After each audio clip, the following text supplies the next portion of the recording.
Bonjour et bienvenue dans Outre-mer le Mag. Vous avez envie de dépaysement, de soleil et de découverte? Eh bien, vous êtes au bon endroit. Aujourd'hui, je vous propose une balade instructive à La Réunion, un prof de maths à Mayotte, le cousin du Letchi en Guyane, une sportive qualifiée au JO et bien sûr, la recette de Sanji. Bonjour Sanji. Bonjour Brice. Alors, quelle est l'inspiration du jour? Alors l'inspiration du jour, c'est l'épiphanie, puisque c'est demain. Donc aujourd'hui, je vous propose une galette des reines en hommage à notre invitée qui est une femme. Et c'est une galette donc à la frangipane avec de la fève tonka. Ça a l'air bon tout ça. Et alors nous avons la chance d'accueillir une grimpeuse qualifiée au JO. Elle se nomme Oriane Berton. À tout à l'heure Oriane. En attendant d'Outre-mer le Mag, nous partirons à Mayotte faire la connaissance de Hachim, qui cumule deux vocations, prof de maths et imam. Puis c'est en Guyane que vous découvrirez un fruit très prisé sur le marché de cacao, le ramboutan, cousin du litchi. Mais pour débuter cette émission, que diriez-vous de découvrir le piton d'Anchin à La Réunion? C'est à son sommet que se seraient cachés les premiers esclaves marrons.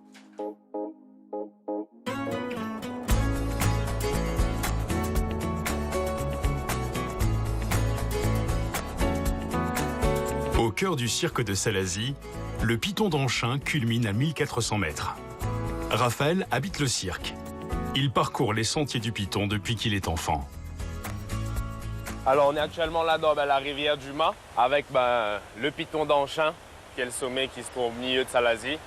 2h30 de montée à peu près, 700 mètres de dénivelé pour 3 km. Que du plaisir. Le piton est considéré comme le berceau du marronnage. Les esclaves fuyaient leurs propriétaires et trouvaient refuge dans les remparts naturels des cirques. Dans les premiers textes, la disparition d'un esclave s'appelant Saïna. Saïna venant se réfugier dans ces hauteurs-là.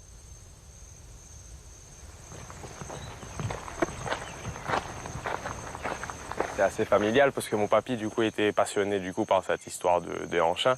Et à l'époque où il s'est un peu investi pour le village, il a été le premier à faire la fête de Anchin, qui était une petite fête de la randonnée, et à poser une petite stèle, qui n'existe plus malheureusement, n'est plus visible cette stèle-là.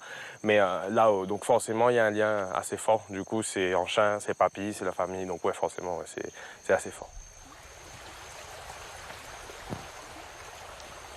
De par justement l'accessibilité assez compliquée du coup et son isolement, on a un petit endroit et aussi le fait qu'il n'y ait pas eu vraiment de personnes qui habitaient là longtemps, on a vraiment un côté unique contrairement aux alentours, aux remparts et même un peu plus bas. Ça c'est une orchidée du coup de terre qui s'appelle la Calanthe sylvatica et qui elle est pas endémique mais indigène, donc elle nous vient naturellement, on pense de Madagascar en tout cas. C'est une des plus grandes qu'on va retrouver ici sur l'île.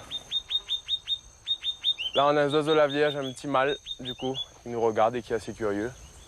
Et alors.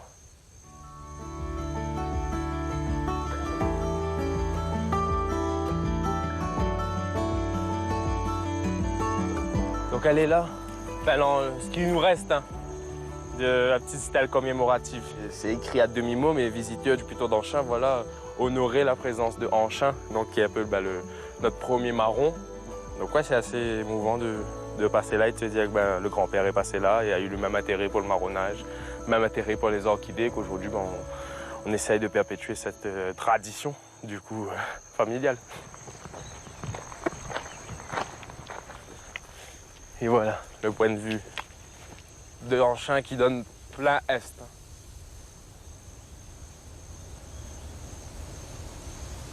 Et ce qui est bien justement autour du piton d'Anchin, c'est qu'en faisant le tour, tu auras différents points de vue qui te permettent d'avoir une vue 360 sur Salazie. C'est ici qu'auraient vécu Anchin et Eva, deux esclaves marrons qui auraient fui leur propriétaire. Donc on a la version légende, celle qu'on nous raconte quand on est petit. Anchin, esclave avec sa femme Eva dans les plantations de l'Est, etc., qui ont venu à trouver refuge dans le cirque, auront des enfants, vont malheureusement se faire repérer un jour à cause de la fumée. Et pris au dépourvu, Anchin et Eva se sauteront du coup dans le vide.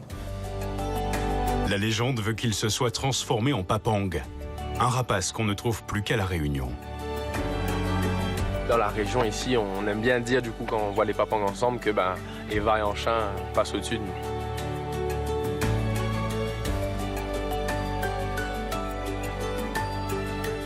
Non, il y a un réel intérêt à ce que du coup la jeunesse réunionnaise se tourne du coup un petit coup de l'autre côté, arrête de regarder de l'autre côté la mer, ce qui brille, et regarder le joli diamant qu'on a au milieu de l'île au final.